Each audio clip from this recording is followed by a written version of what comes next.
Hello everybody, I'm Scott T. Peterson and welcome to another Animation Spotlight. Today we feature an animator whose career has spanned over 5 decades. His name is David Block.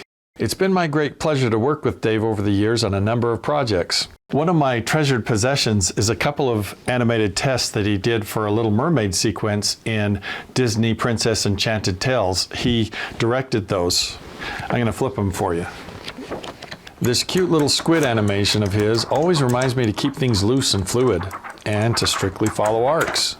Here's another test that he did, this time exploring how a clam could talk and express emotion. That's wonderful stuff.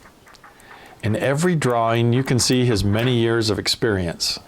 His vast career includes too many titles to mention here, but some of my favorites that he's animated on are Mickey's Christmas Carol, The Great Mouse Detective, Oliver and Company, The Little Mermaid, Hercules, Tarzan, The Swan Princess, The Emperor's New Groove, and Treasure Planet. He was also a very integral part in the building up and the launching of the Disney TV division in the 1980s. He produced and directed many shows, including The Adventures of the Gummy Bears, the original DuckTales series, Bonkers, Kim Possible, Kronk's New Groove, The Fox and the Hound 2, and Disney Princess Enchanted Tales. And so without any further ado, sit back, relax, and enjoy getting to know a little bit about David Block. So I grew up in Cincinnati, Ohio. It was the 60s. It was a time when animation television was really big. Hanna-Barbera was producing show after show after show. You would come home from school and watch Huckleberry Hound and Quick Draw McGraw. Those were really popular in my early days. And then the Flintstones hit. And that was a prime time television show. That was on in the evenings, and that was a big deal. You know, after dinner, it would come on early evening and you watch the Flintstones. And then later on, there was a show called Top Cat that was also from Hanna-Barbera. And these were very well written. They were still limited animation, but that's the kind of stuff I grew up with. In school, in high school, junior high school, there was no art. I was in a kind of an accelerated academic public school system, and there really wasn't any art to speak of. So I just discovered on my own that, you know, I could watch the Flintstones and I could draw Fred Flintstone, I could draw Barney Rubble, and I could draw Top Cat. And the Bugs Bunny show was also a really big deal. And we watched those, and I could draw those characters, and it just kind of came easily for me. My family, my dad was a doctor. No one was in the arts. No one was in motion pictures.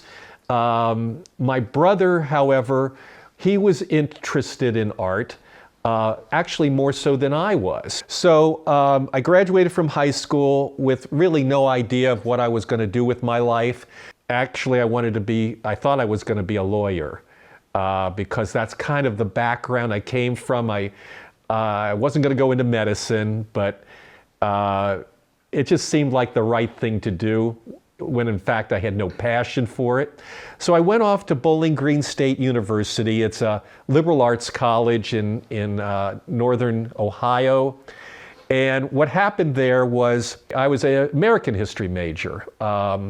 Political science, that kind of thing. And then one day I had no classes, and the movie Fantasia was playing in downtown Bowling Green.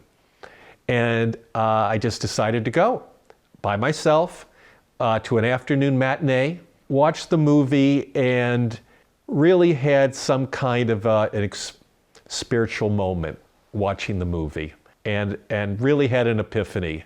That moment really transformed my life, watching Fantasia for the first time. And I came out of the theater, and I was a very impulsive person. Called my parents, I think that night, to tell them that I was changing my major from American history to art, and that I was going to pursue a career in animation. Really took them off guard. But eventually they came around. And I left Bowling Green at the end of my freshman year and started enrolling or applying to art schools, having never had any formal art education before that. I managed to put together enough of a portfolio. Once I had changed my major to art at Bowling Green, I started taking my first drawing classes. And there was some life drawing there, and some just basic art. And because I had no previous formal art training, I was very moldable. The teacher didn't have to unlearn me anything, so I did really well. I was just totally an open book. So I got into Chicago Academy of Fine Arts, and their catalog consisted that they had an animation department. And back then, so this is like 1971, and you could count the number of animation schools on one hand. It was very, very limited. There was a school in New York. There was the Rhode Island School of Design. CalArts really hadn't come around yet. There was Chenard, but they were closing down. That was kind of the end of Chenard, and CalArts hadn't quite happened yet, so there was sort of this gap. And there was Art Center. And Art Center didn't even have an animation department, but they were a very highly respected school. But they were also in Los Angeles. And Los Angeles seemed like on the other side of the world if you're growing up in Cincinnati. But Chicago was nearby. Chicago was only 300 miles away. And so I got to Chicago and found out that, in fact, the entire animation department in Chicago consisted of one teacher who had been an in-betweener out in California for Bill Roberts, who was an ex-Disney animator in the early years. And that was his big claim to fame. And he knew some stuff about animation, but it was very, very limited. He was more of a comic strip artist. So the comic strip end of things within Chicago Academy was pretty good. And actually some famous cartoonists came out of that and went on to doing comic books and comic strips and stuff like that. But the animation really wasn't there. So what happened was I went through the first semester at Chicago, and I was doing fine. I was very, very committed and really passionate about wanting to become an animator. And there were about 4 books out in the marketplace that you could buy. There was the Preston Blair book. There was a Hallison Batchelor book. Once again, just like there were very few schools, there were very few books. I mean, now there are thousands of schools and hundreds of books on animation. But that wasn't the case back then. And I would go to the Chicago Public Library and look through articles. And there was also a magazine called Funny World that was published by Mike Barrier. And that was a fabulous, that was like gold, because he would publish interviews with animators. I remember there was one with Grim Natwick. There was one with Ralph Bakshi, things like that. And so that magazine was a big deal for me. But anyway, after the first semester, I discovered that this guy who was supposed to be my animation teacher had taught me pretty much everything he was going to be able to teach me. So I went into the dean's office and I said, look, you've kind of misrepresented your school. I want to stay, and I think you want my tuition money, but we're going to work out a deal. And the deal is that I'm not going to come into class anymore. I'm going to work from my dorm.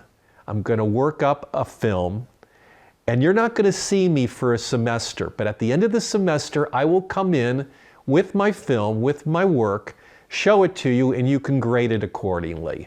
But my walking into class every day, walking the 8 blocks in and sitting in a classroom is a waste of my time. So believe it or not, they agreed to that arrangement. And So I would animate, I was teaching myself, which is a terrible way to learn. God, I made so many mistakes. But I would teach, I would do the animation at home, at the dorm. And then every so often I would get on a plane and fly back to Cincinnati because I had a camera stand in my basement. I had a Bolex 16 millimeter camera on a thing that my brother and I had built. It was actually really legit. And I would shoot my animation and onto 16 millimeter film. I would then drive it downtown to Cincinnati to the Kodak labs, get it processed overnight, get the film, fly back to Chicago and have it. And that's the way I did that for the next 2 years. After which I dropped out of Chicago and got accepted to Art Center. Long story short, I get to Art Center. I think I got to LA. That was a big deal. And I thought, oh God, I've made it to Art Center. Art Center, the big, great school. And so I was an illustration major because they had some crazy rule that you couldn't declare an animation major until your third semester. So I took illustration for the first year, and then I had to jump through some bureaucratic hoops in order to talk to the dean of the animation department. And I finally did, talked to him, showed him the little movies, these really crappy little movies I had made in Chicago. And after which he said, well, I have to be honest with you, these films are as far as we take animation here at Art Center. And I just went, you got to be kidding. And I dropped out of Art Center, just like that. And I didn't have a real clear-cut plan. Like I said, I was pretty impulsive back then. But ultimately, I found a life drawing teacher at Otis Art Institute in MacArthur's Park here in Los Angeles, who was teaching life drawing. And I saw on his resume, on his bio, that he had graduated from Chouinard, and that he was a professional animator, freelance, but he was an animator. And I went, oh my God, this is great. So he had two things I wanted. He had gone to Chouinard, and he was an animator. And I thought, this is good. So I went and met with him, made an appointment, and I said, did you ever have Don Graham at Chouinard? Now, Don Graham was the dean of the night classes at Walt Disney Studios during Snow White and the Seven Dwarfs and Pinocchio and on and on and on. And he had written a book called Composing Pictures that I had read. It was very hard to understand, that book.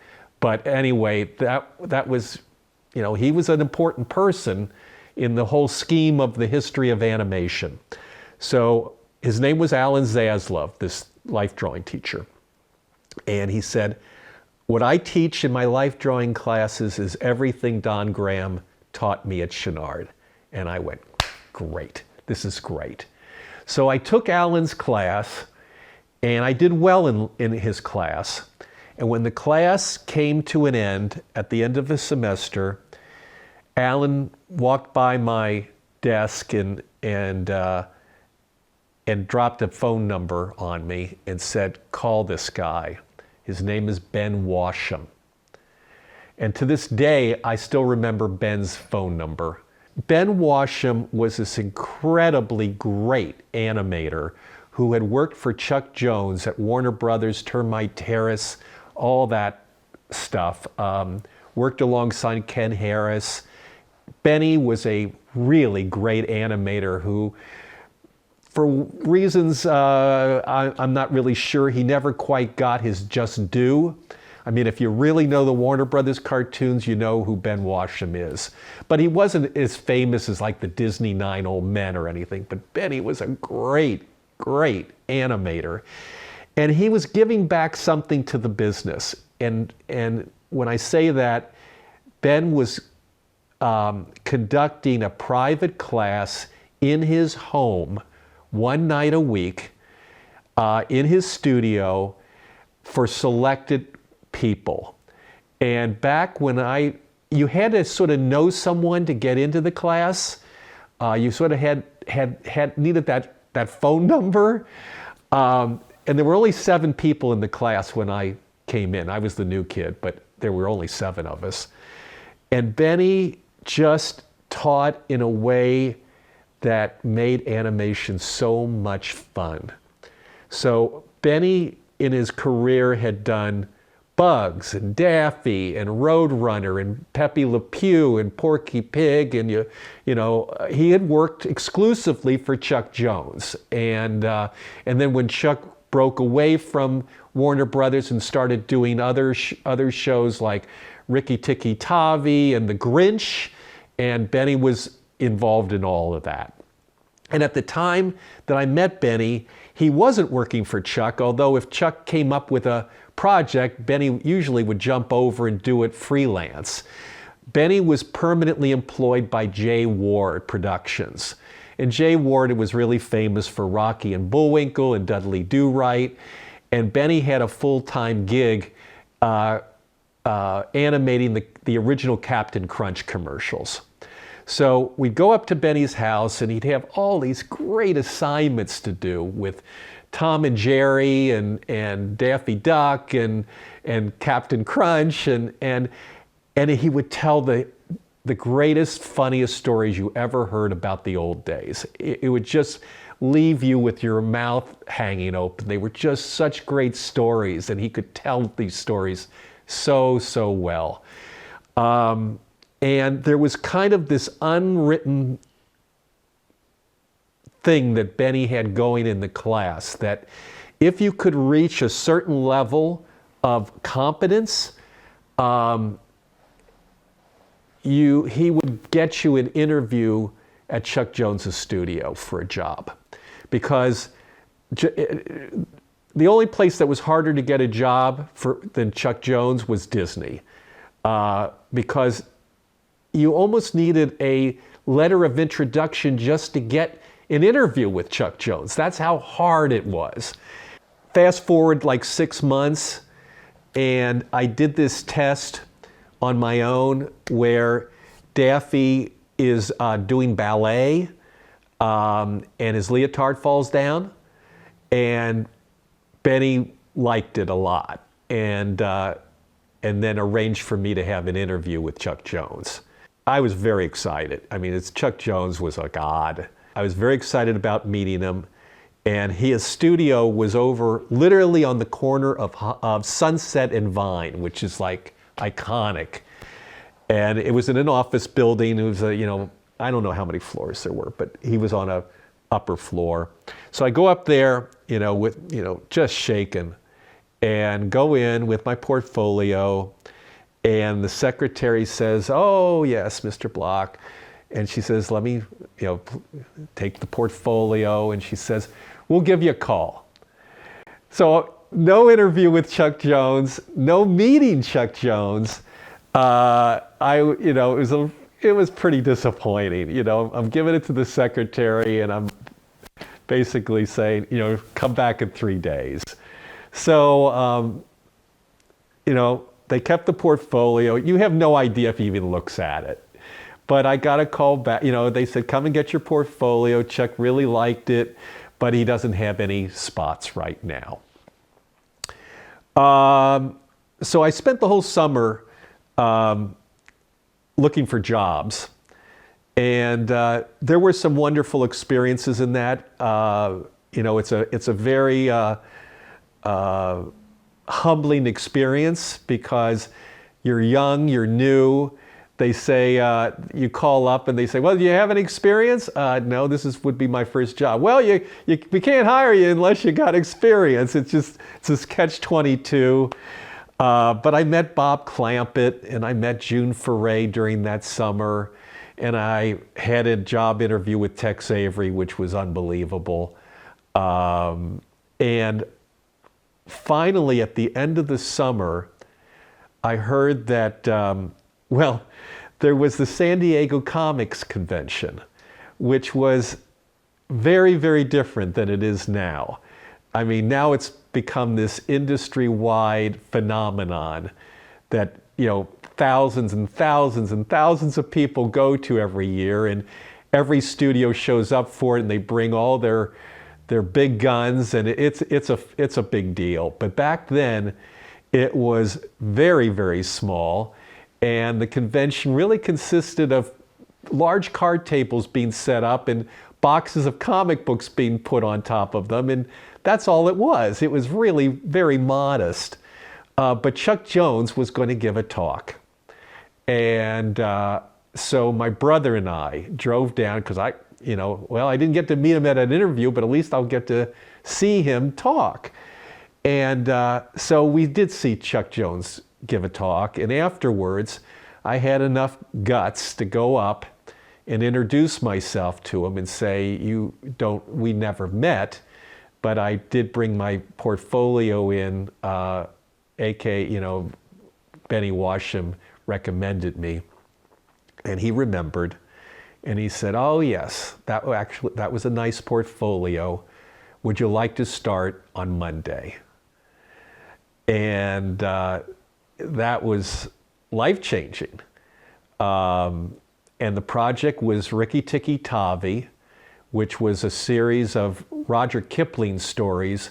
Chuck had cut a deal with CBS primetime specials to produce several animated specials, half-hour specials, based on stories of The Jungle Book by Roger Kipling. And The Jungle Book that Disney's done is only one of those stories, Mowgli and the Wolf Cubs, Mowgli and Baloo, but actually Rikki Tikki Tavi is one of those stories, and I think there's one called The White Seal. Anyway, Roger Kipling wrote several other stories that the general public isn't aware of, and this was one of them. Actually, this was the first of a series of specials that Chuck would direct and produce.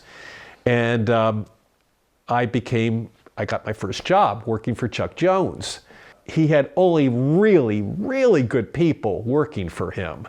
So not only was I working with top people, but they were forcing me to have really good work habits. They were just standing over me and making sure that I was going to learn the right way. And I did. As it turned out, Chuck didn't even have the budget to pay me the $208 a week that an in-betweener was making. He just did this on a whim. And he knew absolutely that if he did this for me, it would open so many doors, and it did. So I worked on Rikki Tikki Tavi for a very short time, but I got my feet in the door.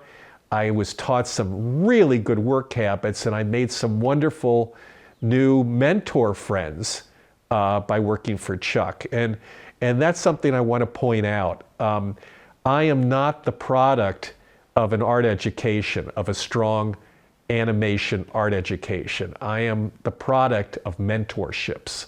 Mentors have been everything to me in my success in my career.